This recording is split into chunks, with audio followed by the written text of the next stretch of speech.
예, 이 시간 우리 함께 나누실 말씀 디모데후서 1장 3절에서 5절까지 말씀입니다. 예, 3절에서 5절까지 말씀 좀 길지 않은데요. 우리 세 번역이기도 하고 한 목소리로 함께 봉독해 보도록 하겠습니다. 디모데후서 1장 3절에서 5절입니다. 나는 밤낮으로 기도를 하는 가운데 끊임없이 그대를 기억하면서 조상 때부터 그렇게 한 것 같이. 세 번역이 아닌가요, 혹시? 그냥 제가 봉독해 드릴게요. 좀 다른 것 같은데. 나는 밤낮으로 기도를 하는 가운데 끊임없이 그대를 기억하면서 조상 때부터 그렇게 한 것과 같이 내가 깨끗한 양심으로 섬기는 하나님께 감사를 드립니다.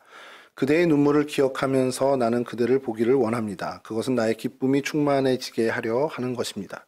나는 그대의 거짓없는 믿음을 기억합니다. 그 믿음은 먼저 그대의 할머니 로이스와 그대의 어머니 유니게에게 깃들어 있었는데 그것이 그대에게도 깃들어 있음을 나는 확신합니다. 아멘. 오늘 제목은 그것이 그대에게도 있는 줄. 이게 사실은 지금 감정의 표현이 나는데 있는 줄 하고서 이제 물음표가 돼야 되는데요. 이게 여러분들을 향해서 이게 여러분들을 향한 저의 질문이 되는 제목입니다. 오늘은. 제가 예를 들어서 제가 윤섭이도 모르겠 제가 부모님이 저랑 좀 잘 아는 분이 누가 있을까요 여기에? 호산이를 보면서 호산아 너도 너 아버지에 있는 그게 너한테도 있겠지? 이런 식으로 이제 묻는 겁니다. 당연히 있을 거란 생각으로. 근데 좀 지나고 나서 있는 줄 이렇게 되는 거죠.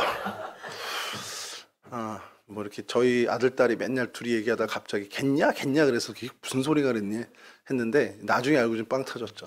그게 뭐 이렇게 있는데 겠냐 그러더라고요. 그랬더니 저게 무슨 말이지 그랬는데 그게 있겠냐 너한테 뭐 이제 그런 거예요.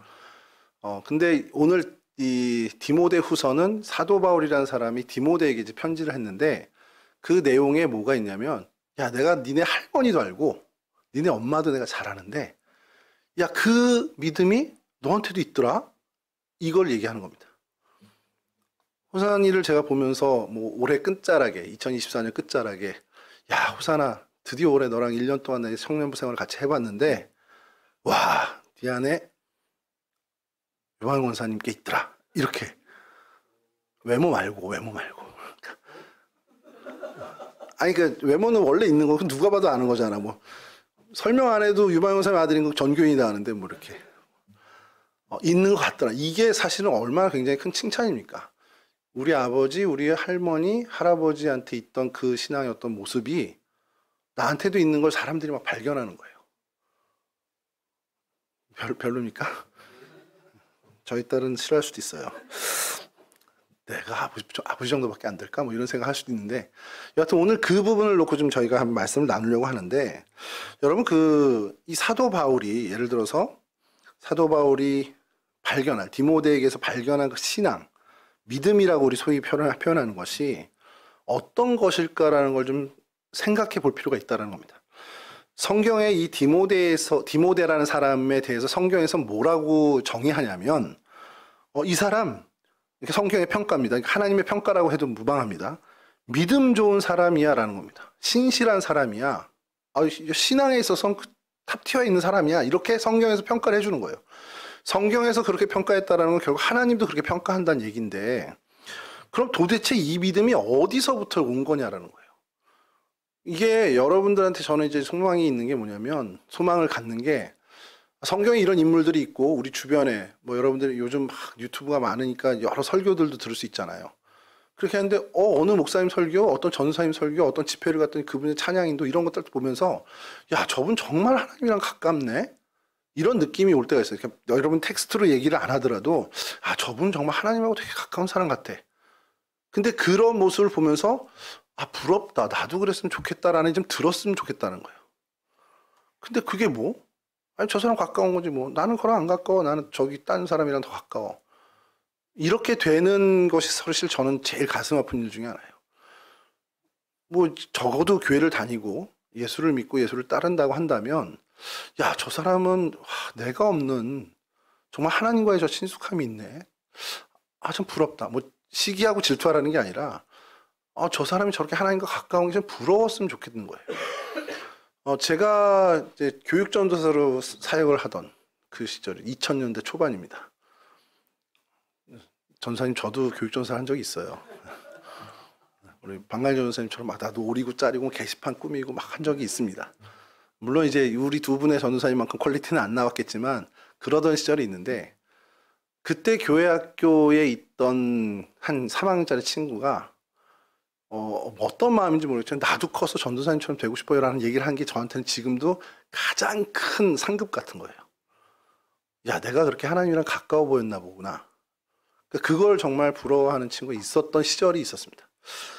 요즘은 어떤지 모르겠어요. 여러분들이 뭐 목회자를 보든 전사님을 보든 아니면 신앙의 어떤 선배들을 보면서 저분이 정말 하나님하고 가깝다라는 느낌을 받았는데, 그게 살짝이라도 부럽다 이렇게 됐으면 좋겠는데 그런 마음이 없는 것 같아서 사실 걱정이거든요.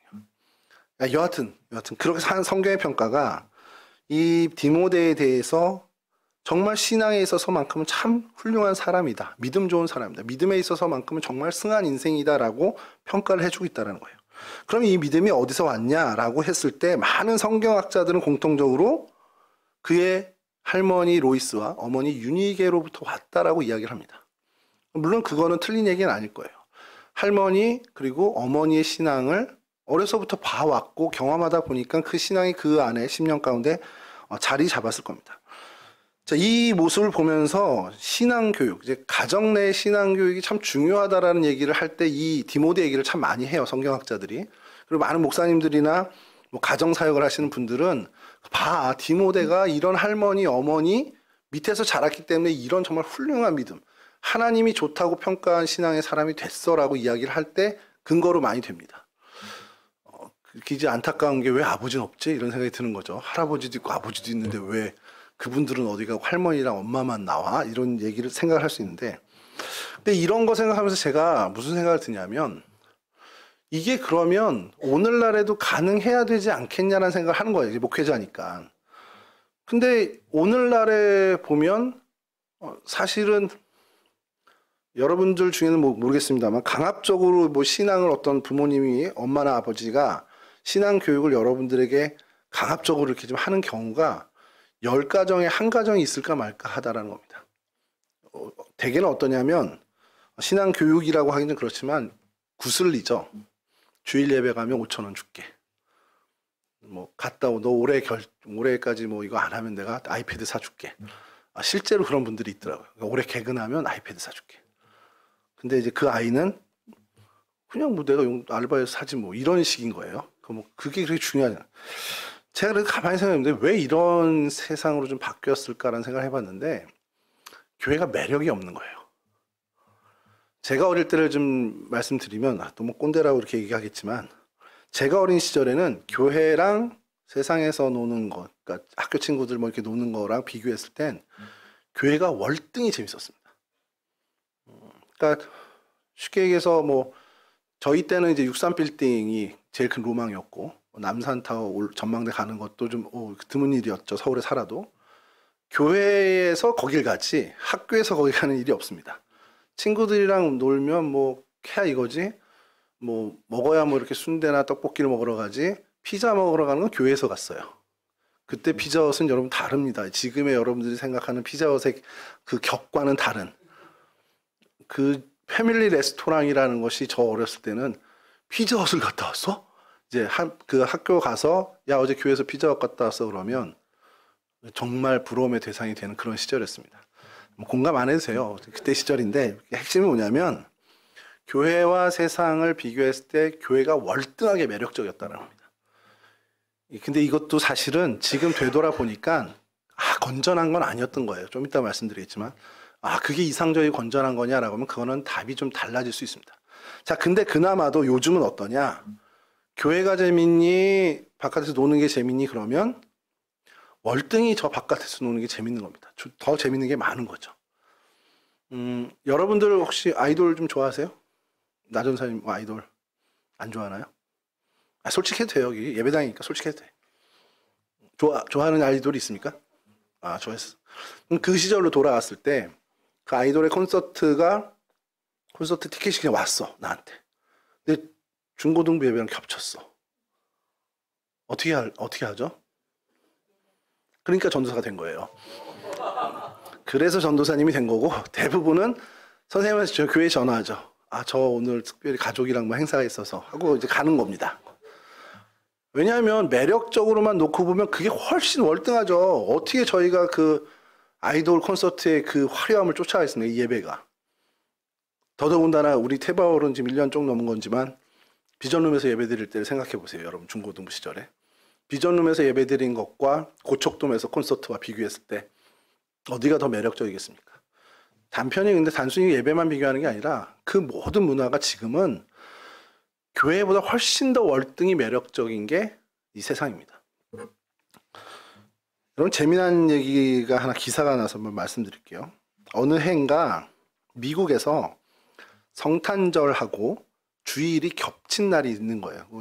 올해는 저희가 월요일이었지만 그러니까 주일이 성탄절이었던 거예요. 자, 그래서 그 성탄절에 교회들마다 비상이 걸린 겁니다. 그러니까 우리나라랑 좀 다른 문화이기 때문에 좀 비상이 걸린 게 좀 설명을 하면 이제 미국의 제일 대표적인 대형 교회 이제 새들백 교회나 윌로크릭 처치 같은 데가 있는데 주일 예배를 동원할 수가 없다라는 판단을 한 거예요. 25일 날 안 올 거다 성도들이. 어떻게 보면 정상적인 주일이 진행되지 않을 거다라고 판단한 거예요. 그래서 어떻게 했냐면 주일 예배를 드리지 않기로 결정을 한 겁니다. 그래서 어떻게 하냐? 주중 한 날을 정해서 모여가지고 그 한 날에 성탄절 예배를 드리고 그 주일 겸 성탄절 날은 예배가 없는 걸로 한 거죠. 우리로 치면 좀 아직은 우리나라 그런 적은 없으니까 이게 굉장히 획기적인 일입니다. 그러면서 이 기자가 정숙희라는 기자분인데 기자가 이제 그걸 하나하나 다 이제 상세하게 쓴 거예요. 그래서 한 날 잡아서 새들백 같은 경우는 6부 예배를 드리는데 6부 예배를 드린 겁니다. 그 평일날. 그 예배를 잡고 그날 금요일이었다는데 금요일 예배를 드리고 토요일 주일 휴가를 갈 수 있게끔 성탄절 휴가를 갈 수 있게끔 이제 프리하게 해줬다는 거죠. 그래서 왜 그렇게 했냐라는 걸 이제 속사정을 보니까 교회마다 사정이 있는데 윌로크릭이나 새들백 같은 경우에 어떤 경우가 있냐면 보통의 주일 예배를 진행하기 위해서 500명의 인원이 필요하다는 거예요. 그러니까 진행 요원만. 그 중에 80%가 유급 직원인 거죠. 굉장한 규모죠. 어쨌든. 그래서 주일 예배를 진행하기 위해서 이 500여 명의 이 스텝이 필요한데 그 500여 명의 스텝이 참여를 못 한다는 거예요. 거의 반 이상이 참여를 못 하니까. 왜냐하면 가족 모임이다, 성탄절 여행이다. 우리랑 좀 다른 문화니까 성탄절에 걔네들은 가족끼리 어디 가고 하는 거죠. 가족 모임이 굉장히 중요한 나라니까. 그래서 이 자원봉사 스텝이 없기 때문에 자원봉사 유급까지 포함한 스텝이 없기 때문에 그날 진행할 수 없다라는 판단을 했다라는 겁니다. 뭐 이제 새들백 말고 윌로크릭도 뭐 크리스탈 처치나 이런 데서 각각의 상황이 좀 다르지만 비슷한 그런 상황인 거예요.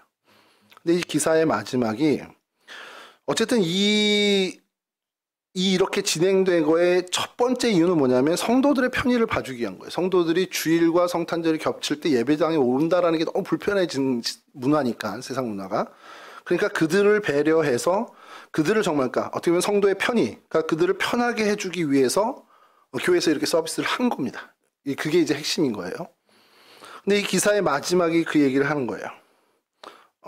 그 전에 이제 하나 얘기한 게 식사를 하나 더 기사를 냈는데 뭐냐면 그날 이제 평일날 오는 거니까 평일날 오라면 잘 안 오잖아요. 저희 교회도 평일날 오시라 그러면 연합석회도 잘 안 오셔. 저희 교회도.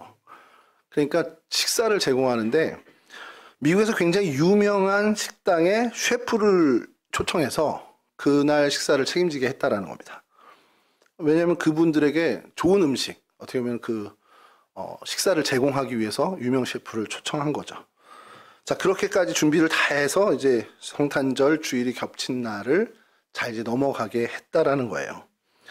근데 이 이야기를 들으면서 이 정숙희 기자라는 분이 이제 얘기를 마지막에 어떻게 마무리를 하냐면 복음 혹은 신앙, 우리가 얘기하는 것들이 성도들을 편하게 하기 위해서 혹은 성도의 구미에 맞게 하기 위해서 하는 게 맞는 건지를 이제 이 사람은 자기는 크리스찬이 아니라 그러면서 얘기를 하는 건데 도대체 500명의 스텝이 필요한 예배는 무슨 예배냐?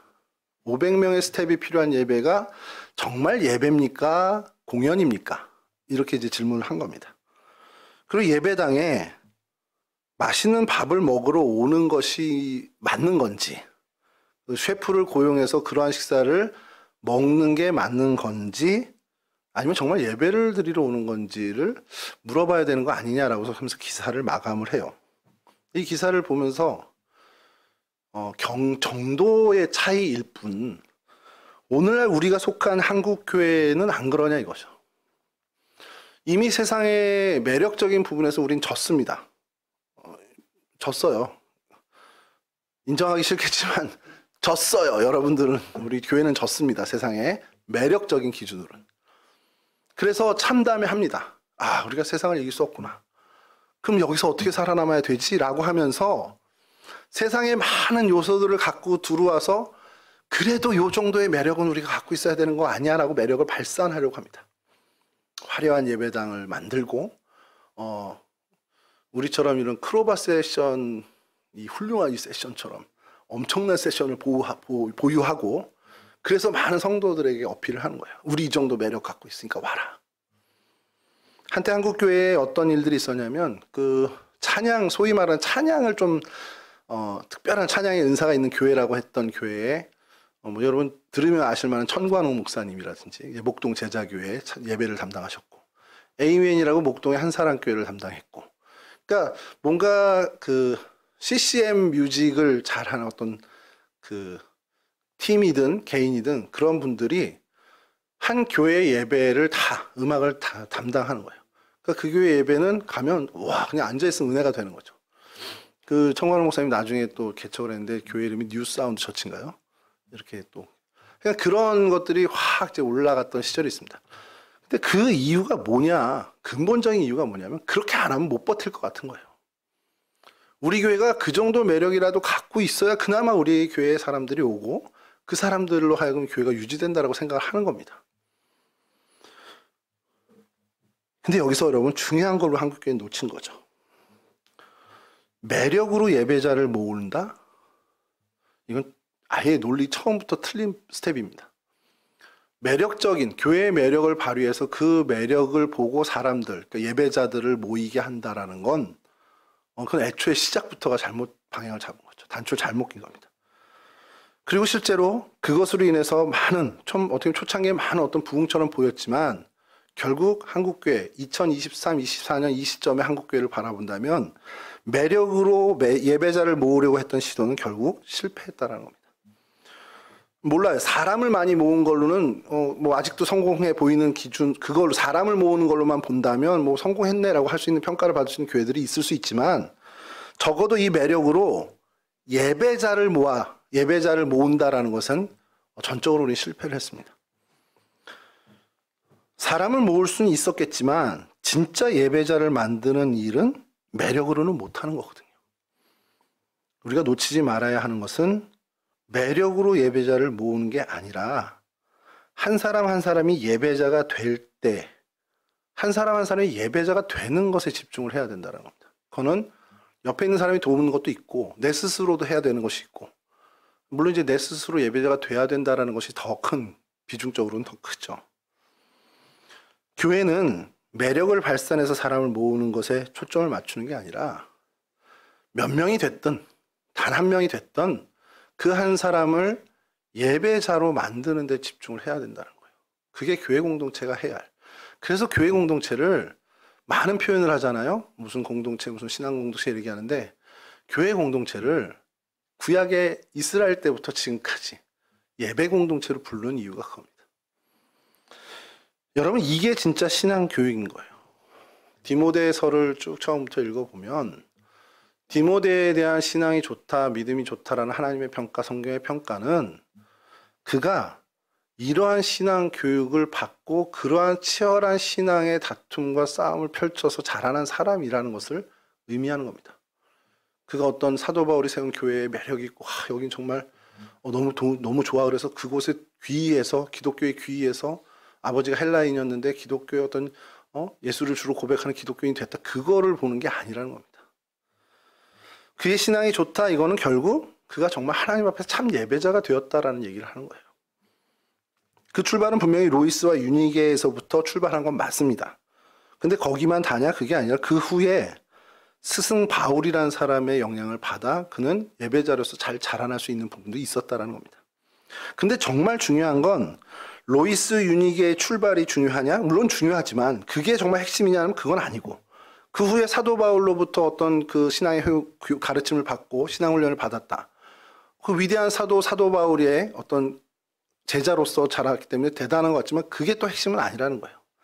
정말 그의 핵심은 성령 하나님께서 그를 만나 주셨고 성령 하나님의 인도함을 받았다라는 겁니다.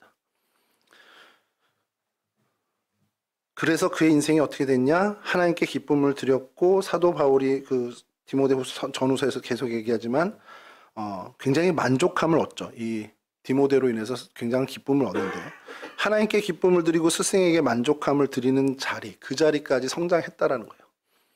근데 그게 로이스 유니게의 공헌도 있습니다. 사도 바울의 공헌도 있습니다. 근데 그건 미미한 거예요. 진짜 중요한 건 성령 하나님이 디모데와 함께 하셨다는 겁니다. 사실 그거를 우리는 다 간과하고 놓칠 때가 많아요. 성경의 많은 일들을, 또 성경의 많은 사건들을, 성경의 많은 사람들을 우리가 만나면서 이 사람은 이런 환경에서 이렇게 신앙생활을 했기 때문에, 그래, 요셉은 꿈을 잘 꿨기 때문에, 걸출한 아버지 야곱이 있었기 때문에, 다윗은, 솔로몬은 아버지가 다윗인데 어떻게 신앙이 안 좋아, 이런 식으로 얘기를 하지만 그건 외형적으로 보이는 거고, 진짜 중요한 건 그와 하나님과의 관계에서 어떤 관계를 맺었냐를 우리가 봐야 된다는 겁니다. 디모데의 상황적인 것으로 보면 그는 좋은 상황은 아니었습니다. 아버지가 일단 헬라인이에요. 이방인이었습니다. 그러니까 어머니가 유대인일 뿐이지, 그럼 그가 뭐 어머니 모계로 얘기하니까 유대인에 속하긴 하지만 아버지 어머니가 다 유대인인 사람과는 전혀 다른 헬라 문화 배경에서 자라났단 말이죠. 뭐 다신교잖아요. 그 헬레니즘이. 그러니까 그런 곳에서 자라났기 때문에 정통적인 어떤 유대인의 유일신관을 갖기는 쉽지 않았을 겁니다만, 여하튼 그 로이스와 유니게의 신앙 교육에서 그런 것들을 좀 극복해냈게 되겠죠. 그 어떤 출생적인 어떤 한계를. 또 근데 우리가 디모데전서 5장을 보면 그가 굉장히 병약한 사람이었다라는 것을 좀 우리가 알게 되는데, 사도 바울이 그렇게 얘기합니다. 이제부터 물만 마시지 말고 네 위장과 잦은 병을 생각해서 포도주도 조금씩 써라, 이렇게 권면을 해요. 그러니까 얼마나 몸이 아팠으면 성경에까지 네 몸을 좀 챙겨라라고 이렇게 나왔겠냐라는 거예요. 그만큼 병약한 사람이었습니다.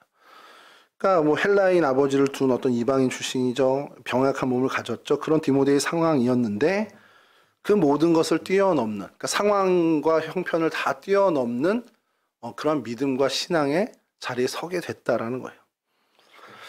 건강이 좋지 않기 때문에 마음까지 약해질 수도 있겠죠. 그리고 뭐 실제로 위장이 좋지 않았고 무슨 질병인지 모르지만 잔병 치료를 많이 했습니다만, 여하튼 이런 약한 부분을 이겨낸 사람이라는 거, 이게 이제 디모데라는 거죠.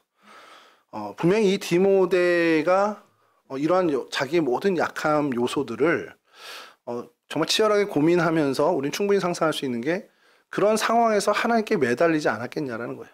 내 약한 상황을 가지고 하나님께 매달리고. 그러면 그걸 우리가 돌려 얘기하면 뭐냐면, 그에게 열악한 상황은 할머니나 어머니, 좋은 스승 바울이 그에게 영향을 준 것만큼, 뭐 그 정도까지는 아니더라도 이에게 굉장히 하나님을 만나는데 굉장히 중요한 역할을 했을 수 있다는 거예요. 그러니까 그에게 처해져 있는 그에게 주변의 그 정황과 상황 모든 게 하나님을 만나는데 도움을 줬다라는 것. 이걸 우리가 놓치지 않아야 된다는 거예요. 여러분들 이 자리로 한번 2024년 1월 이 자리로 한번 시선을 다시 옮겨봅시다. 여러분 상황은 어때요? 신앙생활 하기에 좋은 상황입니까?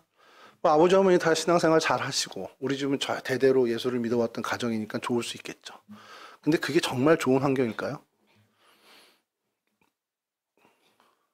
오히려 한번 생각해, 오히려 아버지 어머니는 신앙에 관심이 없어. 내가 어떻게 하면 하나님과 관계 맺는지 아무 신경도 안 써. 그리고 오히려 교회를 가면 막 뭐라 그래, 학원 안 가고 교회 간다고. 근데 여러분, 지금 여러분들 우리 안에는 그런 케이스가 많지 않아서 우리가 잘 공감을 못할 수 있지만, 정말 여러분들이 이 교회 밖에서 만나는 크리스찬들 중에는 정말 가정 안에서의 핍박을 이겨내고 신앙생활을 하는 사람들이 굉장히 많이 있습니다. 그리고 그렇게 봤을 때 그들의 신앙이 편안한 온실 속에서 자란 것 같은 내 신앙과는 뭔가 결이 다른, 뭔가 강인함을 경험할 때가 있어요. 그러면 어떤 게 우리에게 복이냐는 거예요. 만약에 그럼 내가 정말 믿는 가정에서 자란 이것이 내게 큰 복이, 현재는 복이지만 이게 그렇지 않은 환경에서 훨씬 더 강한 믿음과 아까 말씀드린 하나님께 기쁨을 드리고 스승에게 만족함을 주는 그 자리에까지 나가는, 성경에서 정말 믿음 좋아라고 인정받을 만한 그 믿음에 자라는 데까지 그 열악한 환경이 도움이 됐다면 그건 그에겐 축복이 될 수 있다는 겁니다. 여하튼 자꾸 딴 데로 가는데, 여하튼 여러분 안에 이 믿음이 좀 있었으면 좋겠어요. 이 믿음이 있으면 좋겠다는 것은 달리 얘기하면 신앙이고, 그것을 종합적으로 얘기한다면 이런 참된 예배자의 모습이 있었으면 좋겠다는 겁니다. 여기서 좀 잠깐이지만 여러분들이 오해하지 말아야 되는 걸 얘기하면, 여러분들이 정말 참된 예배자가 되었으면 좋겠습니다, 여러분 정말 예배자입니다 라고 얘기할 때 그 예배자를 여러분들이 생각하면 주일에 이 자리에 와서 예배드리는 것만 자꾸 생각한단 말이에요. 결코 그건 아니라는 거죠. 그것만을 얘기하는, 그렇다고 뭐 이게 그럼 이건 소용없고 난 내 삶의 자리에서 예배드리는 게 더 중요해, 그게 아니라 이것도 중요하죠. 당연히 이게 기본적으로 되는 사람인데 여기서만 끝나면 안 된다라는 거예요. 이 자리에서의 예배가, 이 자리에서 하나님과의 그 깊은 관계가 내 삶의 자리에서 계속 이어져 가는 예배자로 사는 것을 여러분들이 목표로 살아야 한다는 것이죠. 여러분, 결국 좋은 믿음의 사람, 그것은 참된 예배자가 된다라는 것으로 바꿔 얘기할 수 있고요. 그럼 참된 예배자가 되기 위해서 뭘 해야 되냐? 성령 하나님의 인도하심을 받아야 된다라는 게 핵심입니다. 근데 성령 하나님의 인도하심을 어떻게 받냐는 거예요. 교회에서 여러분들이 자라나면서 성령 충만하세요, 성령 받으세요, 뭐 성령 세례까지도 얘기하면 성령 세례 받으세요, 하는 얘기를 들어왔는데 도대체 어떻게 성령을 만나는지를 구체적으로 아십니까? 어디로 찾아가야 되는지 아세요? 성령 만나려면? 네? 성령도 하나님인 건 아시죠? 우리 삼위일체 하나님. 우린 그렇게 신앙 고백하니까. 성령, 성부, 성자, 성령 모두가 하나님인데 하나님이 어디 계세요? 진짜 하나님 어디 계신지 모르고 지금 신앙생활 한 거 지금까지? 하나님 어디 계시죠? 주기도문 시작 어떻게 합니까? 주님의 기도. 주님의 기도. 하나님 어디 계신다고요? 하늘에 계신. 하나님 하늘에 계시잖아요. 그쵸? 이게 어느 정도 이렇게 같이 가줘야 되는데,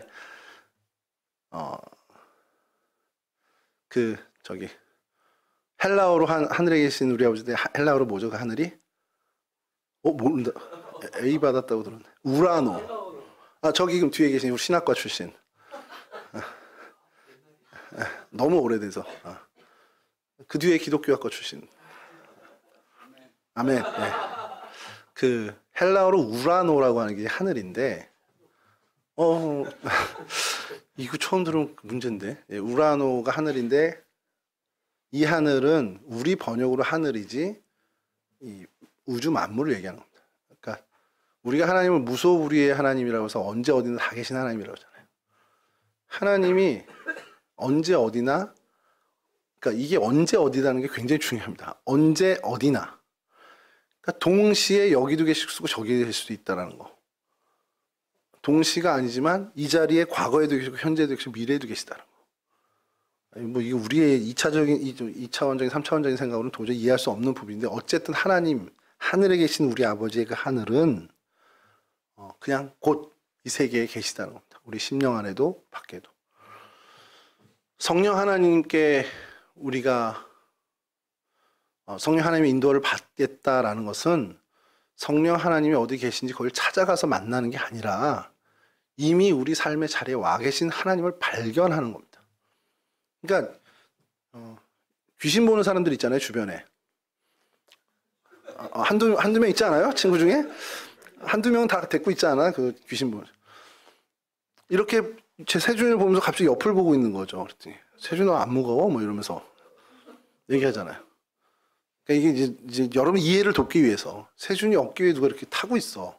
근데 나는 보여. 근데 아무도 못 봐. 실제 그렇다는 게 아니라 그런 경우가 있다면 이 사람은 뭔가 다른 시선을 갖고 있다라는 거잖아요. 성령 하나님은 우리 주변에 계십니다. 형체로 계신 게 아니에요. 그러니까 세준이 어깨 위에 올라가서 세준이 머리 붙잡고 막 이러고 있다라는 게 아니라 성령 하나님이 우리 주변에 우리의 삶 가운데 늘 계신다라는 거. 그거를 내 육안으로 보라는 게 아니라 그걸 인지하냐 마냐라는 거죠. 왜냐면 이미 와 계시기 때문에 어디 헤매면서 찾아다니고 저기 떼제 공동체가 좋아요, 예수원에 가야 예수님을 만나요, 이런 게 아니라 내 삶의 현장 여기에도 계시다라는 거. 심지어 여러분 나이트클럽에도 계셔. 그곳에서도 주님을 느끼고 만날 수 있는 그런 영성을 가져야 된다는 걸 얘기하는 겁니다. 그게 성령 하나님의 인도하심을 받는 사실 굉장히 중요한 어떻게 보면 툴이 되는 거죠. 왜냐하면 성령 하나님이 내 곁에 계시고 하나님 내 안에 계신다, 내 이곳에 지금 계시다라는 걸 못 느끼는데 어떻게 인도함을 받냐는 거예요. 그걸 알고 인지하고 인식하는 것이 영성이라는 건데, 성령 하나님의 인도하심을 받으세요, 성령 충만하세요라는 것을 얘기하는 건 그 영성, 그 영안이 열리고 영적 감각을 여러분들이 드높이세요라는 얘기를 하는 겁니다. 그럼 더 질문을 들어가야죠. 어떻게 하면 우리의 영성이 어떻게 보면 차원이 높아지고 내 영적 감각이 뛰어나져서 이제 이 자리에 임하신 하나님을 느낄 수 있게 되겠냐는 거예요. 어떻게 해야? 40일 금식 기도를 해야? 물론 방법이 될 수 있겠습니다만 그건 지엽적인 거고. 근본으로 다시 돌아가겠습니다. 이게 첫 주니까 그냥 얘기하고 말게요. 그냥 앞으로 1년 내내 할 일 없을 건데. 여러분 예수님을 어떻게 해서, 여러분 예수님 상상은 뭐가 제일 먼저 떠오릅니까? 예수님. 이거? 예수님 그럼 떠오르는 형상 이미지가 있어요? 대부분 서양의 그 잘생기신 분이죠. 영화에서 봤던 패션 오브 크라이스트의 그 십자가 달리신. 성경은 뭐라고 얘기하냐면 예수님이 말씀이라고 합니다. 예수님 그런데 형상이 안 떠올라. 사실 그게 맞는 겁니다. 근데 주님이 우리가 너무 연약하니까 세계 역사를 통해서 예수님 형상을 이렇게 만들어서 캐릭터화도 하고 요즘 막. 그래서 예수님이 이렇게 떠오르게 한단 말이에요. 우리가 너무 연약하니까. 근데 진짜는 예수님 말씀 그 자체십니다. 그걸 이제 헬라어로 로고스라고 얘기를 하는데 그게 너무 개념이 복잡해서 그것까지 얘기할 필요는 없지만, 그러면 단순하게 생각하세요. 예수님을 만나는 건 뭘 만난다는 얘기입니까? 말씀을 만나는 거예요. 말씀이 뭡니까? 그럼 여기서 이제 복잡해지기 시작하는 거지. 성경책인가? 라이프 성경이에요? 쉬운 성경이에요? 개역개정이에요? 세번역이에요? 성경책을 얘기하는 게 아닙니다. 예수님이 말씀이십니다. 그거는 성경책을 얘기하는 게 아니고, 성경책은 한글로 쓰인 게 예수님이에요, 영어로 쓰인 게 예수님이에요, 헬라어로 쓰인 게 예수님이에요, 이런 차원이 아니라 성경 말씀에 담겨 있는 그 안에 정말 그 말씀의 정신, 그 말씀 그 자체, 그분이 주님이라는 겁니다. 그럼 성령 하나님의 인도를 받는다는 건 뭡니까?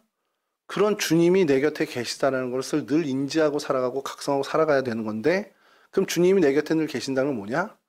내가 늘 말씀으로 영향받고 말씀에 통제받고 말씀으로 다스림을 받는 사람이 된다는 걸 얘기하는 거예요.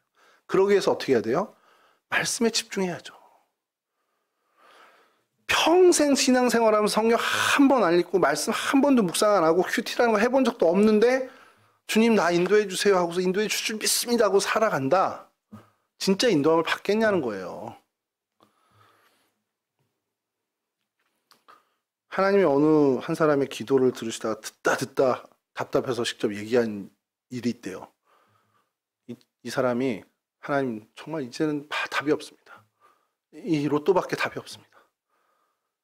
제 인생은 이거밖에 지금 아무리 따져봐도 길이 그거밖에 없습니다. 그래서 로또 당첨되게 해달라고 기도를 몇 달째 하고 있더라는 거죠. 하나님이 계속 보시다가 안타까워서, 하나님도 안타까워서 그래 얘를 어떻게든 해줘야 되겠다 생각하신 거예요. 근데 6개월 이상 기도하는데 너무 답답해서 하나님이 꿈에 나타나서 직접 말씀하셨다는 거예요. 예를 들어서 세준이면 하나님 로또밖에 답이 없습니다 그랬더니, 세준아 내가 너 로또 당첨시켜 주는데 로또는 사고 기도해야지, 이렇게 얘기하는 거예요. 이게 여러분 우스개 얘기가 아니라 한국 교회가 꼭 이래요. 예전에 종교 이제 그 주님의 교회라는 교회에서 세미나를 했는데, 이제 교회 밖에서 본 기독교라는 걸로 어느 스님이 오셔서 이제 그 세미나를 여셨는데, 제가 그걸 지금도 잊지 못하는 게 뭐냐면, 그분이 이제 옥스퍼드에서 종교학 이제 박사까지 지내면서 포스트닥터까지 하신 분인데, 성경을 뭐 수천 번을 읽으신 거죠. 왜냐면 이 기독교의 경전이니까 분석하고 하기 위해서. 근데 그분은 보면 볼수록 이해가 안 되는 내용들만 있다는 거예요. 이게 웬만한 고등종교의 경전으로서도 이게 참 갸웃거릴 만큼 말도 안 되는 이야기들이죠. 쉽게 해서 동정녀 탄생이라든지 베드로가 무리를 걷는다 이런 것들이겠죠. 그래서 읽으면 읽을수록 도저히 자기는 처음 볼 때, 두 번째 볼 때, 100번째 읽을 때 점점 더 믿기지 않는다. 이건 그냥 허구다라고 확신이 들더라는 거예요. 근데 그분이 그날 거기서 무슨 얘기를 했냐면 자기는 읽을수록 모르겠는데 한국교회 성도들은 한 번도 안 읽고 믿더래. 근데 제가 그 얘기 듣고 되게 충격을 받은 거예요. 진짜 그럼 우리 믿음이 좋은 건가? 말씀과는 전혀 무관한 삶을 살면서 내 평생에 성경책 한번 펼쳐보면서 하나님 말씀에 대해 집중해 본 적 한 번도 없는데 내 기도와 내 마음의 소원은 주님 나를 인도해 주십시오. 나 주님의 사람이 되고 싶습니다. 나 참된 예배자로 살아갈게요. 그런 결단을 하고 하나님 앞에 각오하고 하는 게 무슨 의미가 있냐는 거예요. 결국 그건 뭘 얘기하냐면 무서운 얘기일 수 있지만 내가 만들어 놓은 허상과 그 목표를 따라서 살아가는 삶. 그러면서 나는 성령의 인도함을 받고 있어. 하나님 나를 인도하시고 계셔라고 생각하고 착각하는 사람이라는 겁니다. 올 한 해 우리 청년부 예배는 예배에 집중하려고 합니다. 이 얘기는 뭐냐? 여러분들이 예배자라는 것의 가장 본질이 뭔지를 우리가 좀 살펴보려고 합니다. 예배자의 가장 본질은 하나님께 예속된 사람입니다. 하나님께 묶여있고 하나님께 예속되어 있고 하나님의 말씀에 영향받고 사는 겁니다. 세상에서 어떤 가치관에서 얘기를 해도 그게 맞나 보다 그렇게 살려고 싶은 마음이 들다가도 말씀은 그렇게 얘기 안 하시네? 라는 것으로 해서 돌이킬 줄 아는, 그걸 우리 회개라고 하는데 돌이키게 되는 그런 삶이 예배자의 삶이라는 거예요. 아침에 엄마한테 화내고서 막 짜증냈어요. 논리로 보면 내가 맞아. 엄마가 틀린 얘기 한 거거든. 근데 계속해서 말씀에서 울림이 있죠. 쉽게 얘기해서 내 부모를 공경하라는 말이 계속 내 마음을 불편하게 했다. 그래서 그 말씀 때문에 내가 집에 가서 엄마 미안해. 아침에 화내서 미안해. 여러분 이게 예배입니다. 이게 성령이 말씀이 나를 인도하시는 삶이라는 거죠. 근데 내 부모를 공경하라는 게 성경에 있는 점인지 모르는 사람이면 그거는 알 수가 없잖아요. 그 길을. 말씀 마치겠습니다. 여러분 이 한 해 참 예배자가 되기 위해서 성령 하나님의 이끌림 바를 받으시길 바라고 성령 하나님의 이끌림심 정말 강한 그 이끌림을 받기 위해 말씀이신 주님을 더 가까이 두시고 그 말씀이신 주님을 만나서 그 말씀에 영향받고 그 말씀에 통제받고 그 말씀에 다스리심을 받는 거룩한 인생들이 되시기를 간절히 축원합니다. 잠깐 찬양 한 곡 하시죠. 나는 예배자입니다.